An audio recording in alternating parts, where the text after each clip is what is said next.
हम लोग बीटीसी को देख लें। बीटीसी को देख लेते हैं।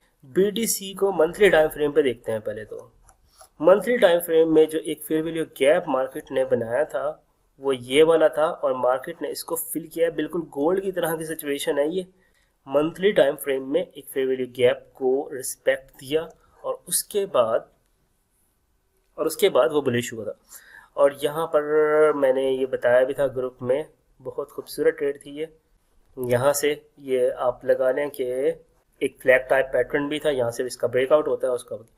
अब हमारे पास एक मंथली टाइम फ्रेम में एक और फेयर वैल्यू गैप बन जाता है और मार्केट है कंसोलिडेशन में।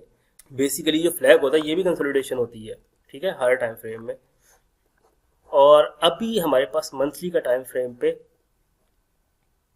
एक ये फेयर वैल्यू गैप है, ये हमारे पास हम यूज़ कर चुके हैं तो हम दोबारा इसको यूज़ नहीं करेंगे। इसको हम लगा लेते हैं, ठीक है। अब हमारे पास एक और टाइम फ्रेम है, एक हमारे पास एक और फेयर वैल्यू गैप है मंथली का। और अगरचे यहाँ जिस तरह ये देखें आप, यहाँ पर तीसरी कैंडल पे फेयर वैल्यू गैप फिल होता है। बिल्कुल ये जो कैंडल है यहाँ पर इसने इसको फिल किया।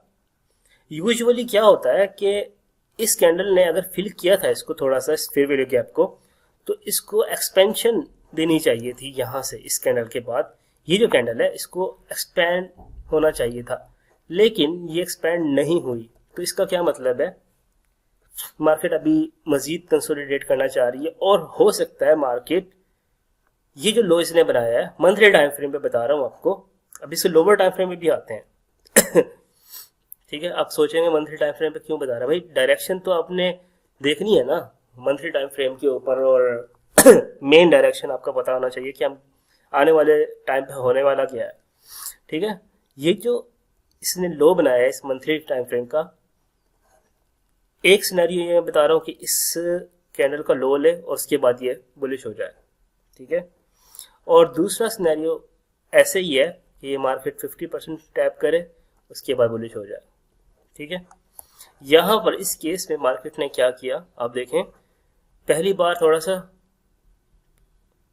टैप हुआ, उसके बाद 50% टैप किया, उसके बाद पूरा फेयर वैल्यू गैप जो बना हुआ था उसको इसने फिल किया, और उसके बाद तो डेफिनेटली इसी तरह प्ले तो नहीं होगा, लेकिन यह है कि फेयर वैल्यू गैप की मिटिगेशन ऐसे ही होती है।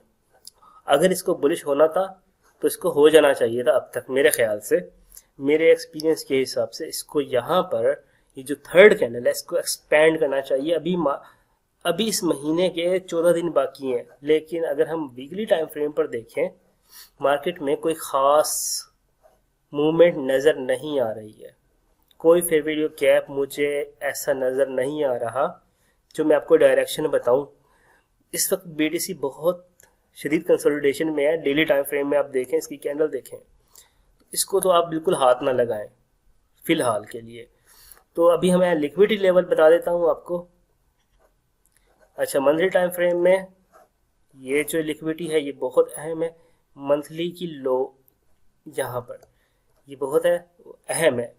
मेरा नहीं ख्याल कि इसको लिए बगैर मार्केट ऊपर मूव करेगी। उसके बाद हम वीकली पे देख लेते हैं। वीकली पे कोई डायरेक्शन नहीं है, फेयर वैल्यू गैप नहीं है। फेयर वैल्यू गैप नहीं है, मार्केट इसका मतलब कंसोलिडेशन में है। तो डेली टाइम फ्रेम में अगर हम देखें तो कोई ख़ास मूवमेंट नहीं है, तो इसलिए इस सिनेरियो में आप इसको थोड़ा सा अवॉइड करें। 4H में देख लेते हैं। 4H में भी कोई ख़ास इसमें सिचुएशन नहीं है। तो मैं ये जो मंथली का टाइम फ्रेम था हमारा, उसका जो लो है यहाँ तक मैं सेलर ज़रूर हो सकता हूँ, ठीक है। मैं इसको बाय नहीं करूँगा फ़िलहाल के लिए, ठीक है। और अगर ये वाली लिक्विडिटी ये लेता है, ये लिक्विडिटी, तो इसको लेने के बाद मैं अगेन इसको बाय करूँगा, और सॉरी सेल करूँगा, लेकिन बाय फ़िलहाल नहीं करूँगा इसको जब तक वो ये मंथली लिक्विडिटी ना ले ले। तो ये मेरा पर्सपेक्टिव था बीटीसी को लेकर। बीटीसी सब शदीद कंसोलिडेशन में, इसको बिल्कुल फ्यूचर ट्रेड के लिए तो बिल्कुल भी इस्तेमाल ना करें। स्पॉट ट्रेडिंग में इसको यूज़ करें लाजमी, लेकिन उस वक्त जब ये वाली लिक्विडिटी ले ले ठीक है, ये मंथली लिक्विडिटी है बेसिकली। इस मंथली कैंडल के लो को वायलेट करे ये मार्केट और थोड़ा सा डीप जाए 50% तक, वहाँ से बेसिकली अच्छा टाइम होगा BTC को बाय करने का।